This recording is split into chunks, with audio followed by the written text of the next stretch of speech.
Welcome to Unlock Your Wellbeing, the podcast that teaches you the simple keys to health and happiness so that you can grow as a human being into a well-being. And now here's your host, author, certified wellness coach, mother and wife, Alisha Leytem. Hello everyone, welcome back. I'm your host, Alisha, and I'm really thrilled and excited for today's topic here on the Unlock Your Wellbeing podcast, because we're going to talk about something that I am very, very passionate about, which is the healing powers of nature.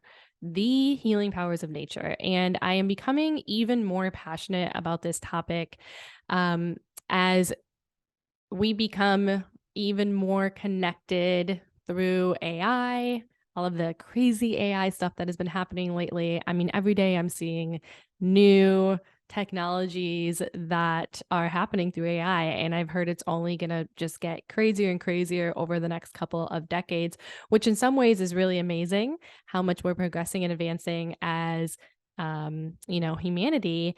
And in other ways, I think it just shows how important and how needed it is for us to stay grounded and to stay connected to nature and to not forget where we came from and to not forget what we are a part of, which is nature. We are one with it. We came from it. We live in harmony with it. And when we aren't in harmony with nature, this is when we begin to lose our sense of well-being. Our health dramatically decreases, our happiness dramatically decreases, and we lose a lot of that grounded centeredness that we need to feel truly happy, healthy, and whole. And so the reason that I'm talking about this with you all today is because spring is right around the corner.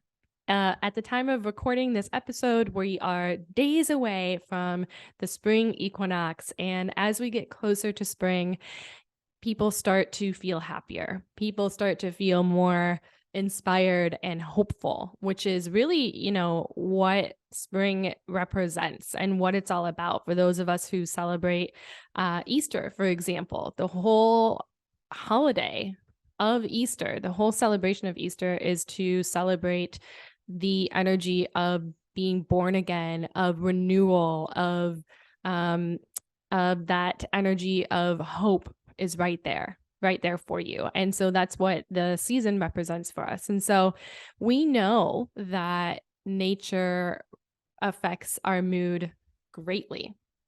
In fact, nature does this so much that it's actually the fourth key in my book, The 6 Gold Keys to Wellbeing, A Guide to Unlocking a Happy and Healthy Life, which is my framework to wellbeing, right? This is the basics. This is the foundation. And number 4 is nature. Okay. And my personal story with nature, you can actually read it in the book in the 4th chapter. But nature has been an incredible modality of healing for me in many different times of my life. And so much so that when I started to really think about and wonder, like, I always feel so much better when I'm in nature. How is this helping me? Truly, I began to research it and study it and understand why. And so I'm going to share with you a little bit about why nature helps you to feel better. And specifically with this episode, a few things that you can do when you're in nature to help you increase your energy levels, because that's something that we all want, right? We want to increase our energy, and nature can do that for you. And so I'm going to be giving you some ways that being outside will have a direct impact on you feeling better. Now, here's the basics, right? The actual foundation. And I'm going to be reading to you a little bit of some background and information from one of my favorite authors about grounding. And she provides a lot of really, really beautiful studies on what has been founded on grounding and the healing powers of nature. So The first thing to know is that the amount of inflammation that we have in our bodies at any given moment has a direct impact on your mood. And so we know that inflammation in the body actually worsens mood and can play a role in clinical depression. There was a medical study published in 2016 that found that increased inflammation in the body worsens symptoms of clinical depression. And there was another study published in 2019 that confirmed that as well. Now, one study found that the study in 2014 found that if you decrease your inflammation in your body, this can help you treat depression more effectively, meaning you will feel much, much better. Okay. So we know that inflammation directly impacts our mood. So we want to do all of the things to lower our inflammation. Now, there's other factors at play with our mood. Of course, it's not only the amount of inflammation that we have in our bodies, but we do know that inflammation lowers the dopamine levels in our brain. And the dopamine levels in our brain are responsible for decreased mood, decreased motivation, um, and obviously energy levels. So basically, inflammation can give you a motivational impairment. So if you feel like, oh, I just don't know why I'm motivated, there could be some inflammation going on. It can prevent you from thinking optimistically, as well as keeping you from accurately assessing what you are capable of. So even if you are fully capable of doing something, your brain will tell you that you're not. And your motivation just tanks as a result of chronic inflammation. So I think you might know where I'm going with this. We know that grounding specifically decreases inflammation in our bodies that have a direct impact on our dopamine levels. So, what exactly is grounding? Grounding is pretty much what it sounds like. It is having direct contact with the earth, meaning one part of your body is touching the earth, the surface of the earth. So this is your hand touching a tree. This is your feet, your bare feet walking in the grass.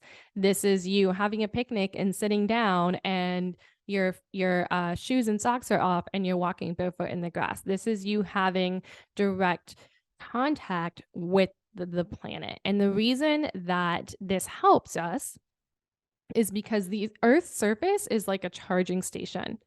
And so you can think of the human body like a cell phone, okay? And the Earth like a charging station. And so when we are low on energy and too high in inflammation, if you simply go out and touch the earth, you are going to feel more calm, centered, uplifted, and higher dopamine levels, not including the vitamin D that you will get access to by being outside and being in the sun.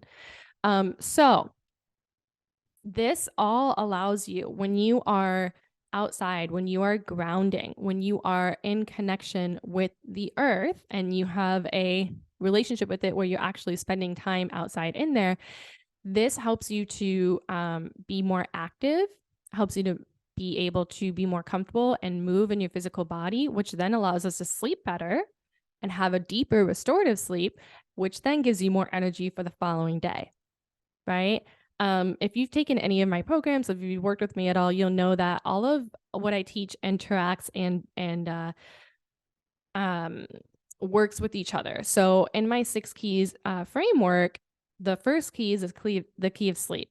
So improving your sleep helps you to make better decisions with your diet the next day. You crave things better for you. You know, being out in nature helps you to sleep better, which then helps you to eat better, which then helps you to have a more positive mindset and helps you to be more mindful. Like everything works together simultaneously. And so this is why my framework is really very much, you know, based on the foundation to well-being. So grounding your body through nature decreases whole body inflammation. It decreases the stress hormones like cortisol in your bloodstream and decreases what's called your C reactive protein levels and inflammatory cytokine levels. And it's completely natural with no medications involved. So here's the thing. People say, I was actually just at a conference last week. My husband and I, we went to, it was wine country. Really cool. It was our first time, both our first time out there for a work conference. Michael's actually the keynote speaker for it. We had a booth there, and so we met a bunch of people in the public sector. And a couple of people were saying how, oh, I took a call outside when the sun was out, and I felt so amazing. And I realized, like, why don't I do that more? And I just had to chuckle because, yeah, there's reasons for it. And there are ways that we can compound what we're doing and take what we're already doing outside and stack these habits so that you can actually get better benefits of increasing your energy through the power of nature, and not make it something additional that you need to do, but just make it something that you kind of move what you do indoors, outdoors, as much as possible. And so we're coming into a season now in spring that it becomes easier to do this. Now, one thing that I hear a lot too is, oh, yes, I can finally go outside now that it's spring. And I do challenge you to reconsider that nice weather is the only time that you can go outside, because that's not true either. In fact, there is a lot of research that shows the more time you spend outdoors in all weathers actually helps you to increase your resiliency levels, meaning it increases your ability to handle more stress with ease because you're exposing yourself to more stress, and you actually improve the longevity of your life. So too often we are just, staying super comfortable and cozy inside our homes with like the perfect temperature at all times year round, 72 degrees inside no matter what. And that's where you spend the majority of your life. And then the second you go outside when it's too hot or too cold, you can't cope. Well, that's going to impact you in more ways than just that moment when you're inside or outside. Okay. So this is also about longevity in your life. So what are some things that you can do when you do go outside? Like, okay, Alisha, amazing. I want to go outside more. I want to ground more. What would you have me do? Well, I actually have my book opened as a resource guide, because that's why I created this book, for a guide to just turn back to have this resource for you year round. So I have a couple of ideas in here for you that are not necessarily additional things you need to do, but things you currently do that you can take outside as the beautiful days are inviting you to do so. So the first thing I'm going to share with you that you can do is take your workouts outside. Even any kind of like stretching or physical therapy, like if you do any kind of physical therapy stretches that you have to do daily, what if you did them outside? Do them outside and do them barefoot in the grass, or do them outside next to a tree and then hold on to the tree, for your balance when you're doing certain exercises. You can do any other exercise beyond, just physical therapy that you're doing daily. You can just take it outside. Spring is a really great time. Any new seasons in general, a great time to just mix up your exercise routine. And because you constantly want to be having your body guess and having it do new things. You don't want to be doing the same thing forever and ever. So mixing it up with the seasons is a really great time to do this, and using spring as a way, as a springboard to go outside and do so. So taking your yoga practice outside, running outside, even going for more walks outside. When I walk outside, I like to constantly be taking my gloves off if it's colder and touching trees along the way. And if I'm in my local neighborhood, I will go for walks barefoot. People think I'm crazy. I even do it with my daughter because we need to ground. Like you just have to ground. So taking your exercise outside, you're already working out, hopefully, as often as you can, doing so outside. Okay. If you spend some time every day journaling or writing a to-do list, do it outside. Do it outside. Any kind of boring task that you're doing, like if you're sitting on your phone and ordering groceries for the week, consider standing barefoot outside on your phone and doing it instead of standing barefoot in your kitchen, right? Like that's something you're already doing. You're just making the conscious effort of grounding while you're doing it and getting some vitamin D exposure as well, which are all things that are going to improve your mood. Okay, another thing that will give you more energy with nature is getting enough sunlight in your eyes as early in the morning as possible. So when you wake up, resist the urge to look at your phone for the first 30 minutes. I personally have fallen off this habit for a while now with having a 2-year-old. And so I just recently like recommitted to not looking at my phone first thing in the morning. And so what we've been doing is, we'll get up, get out of bed right away, and I will go to the front door and open the door and just like let the sun in my eyes. And this will wake you up, and it resets your circadian rhythm. So it helps you to sleep better at night, and it helps your body to wake up faster naturally in the morning, which will naturally give you more energy. You'll be more tired if you stay in a dark room and look at a screen than if you were to get up and go look at the sun right away. Okay, here's another one. Bird watching, bird listening. Okay. So hear me out. This is in my book. I'm just going to read this part to you. Page 152, if you have it.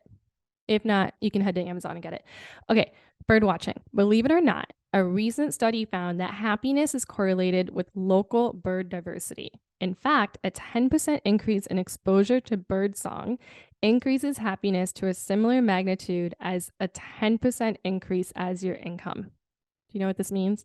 This means if you want to be 10% happier, or like you wish you would get a 10% raise because you think it'd make you happier, all you need to do is just go listen to all of the birds that are singing in spring right now, and you will be a happier person. So I challenge you to do that when you're outside, because you're going to be spending more intention and making an effort of going outside. Or even when you do, walk out to your car or you're outside for just a little bit at a time, be mindful and listen to the birds and just take it in and be like joyful and like, the birds are here, spring is here, I receive this, and lean into like that sense of awe, because that is one other thing that nature does, is helps you kind of access your sense of awe, which helps to give you more energy. Okay.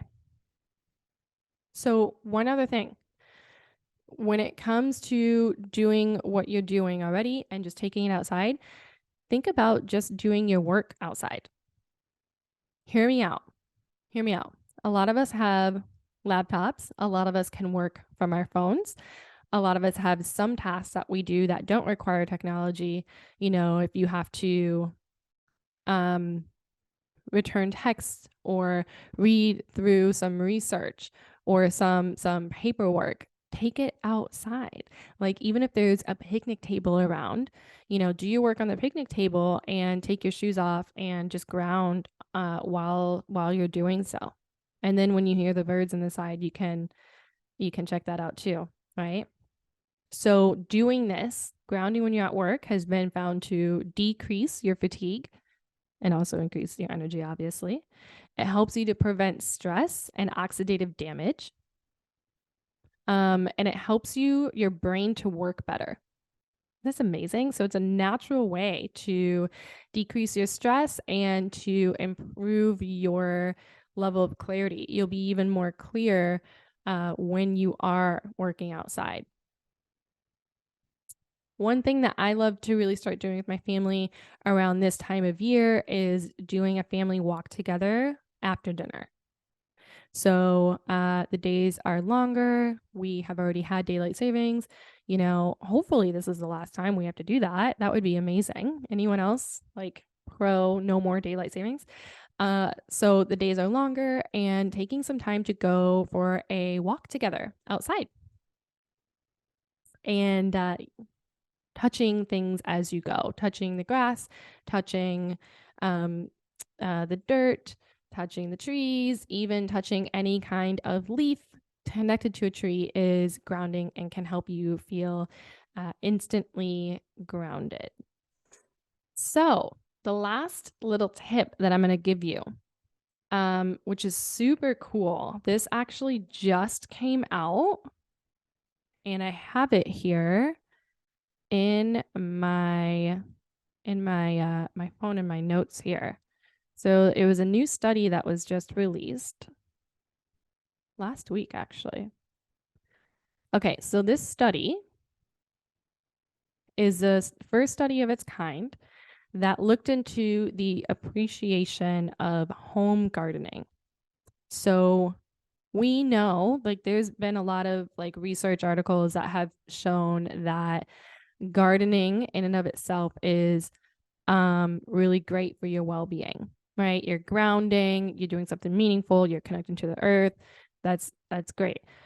So highly, and actually that's one tip that I have in my book on connecting and grounding in the spring is gardening. But this study in particular wanted to look at the impact of appreciating gardens, of just looking at them and enjoying them with friends. And they found that it actually does improve and increase your well-being. So they found that sharing a love for home gardening was found to have both direct and indirect impacts on physical fitness, social connectedness, and friendship. It was, and they said it was actually surprising. So surrounding yourself with the beauty of flowers and with other people, friends, is sometimes all it takes to improve your well-being. So if you're not a gardener, but your neighbor is, or you know gardens that you can go to and admire. Like, I have a neighbor down the street who they have such beautiful flowers every single year. And stopping in front of their place on my daily walks and just admiring them and being grateful for them, that makes me feel good. And now there's a research article to back that up. So enjoying the beauty of gardens, and if you're not doing them, but also, you and with yourself. So there you have it. I hope that we gave you some really good ideas of things you can do to boost your mood through grounding, using the power of nature, and just doing more of the things you're already doing, just doing it outside, eating more of your meals outside, taking phone calls outside, drinking your morning coffee outside, going for walks outside, writing in your journal, making your list of to-dos, ordering your groceries over your phone, checking emails, anything that you are already doing inside, see if you can challenge yourself to take it outside. And one of my absolute favorite ways to take it outside, and this time of year, is my workouts, particularly walking. I love to walk, and it's one of my favorite ways to move.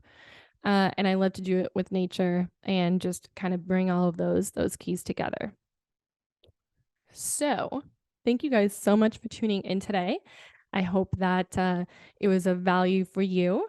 If you enjoyed this episode, please consider leaving us a 5-star review and a written review. And feel free to pass this along to someone who you think that it could help and inspire you. So happy spring, you guys.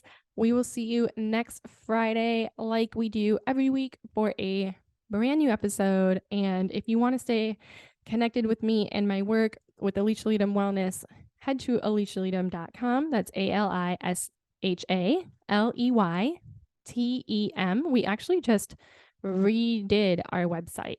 My team member Sam, she did an amazing job. So go check it out. We have a bunch of new service offerings, helping organizations improve their workforce well-being. I also have a course on my framework, on my book, The 6 Gold Keys to Wellbeing, that you can take on your own. So you can check that out there. And we have all of our other podcast episodes over there and different ways that you can contact me and book a call to see how we can help you as a leader in your organization. So I wish you all a very beautiful rest of your day wherever you are in the world, and we'll see you next time. Namaste.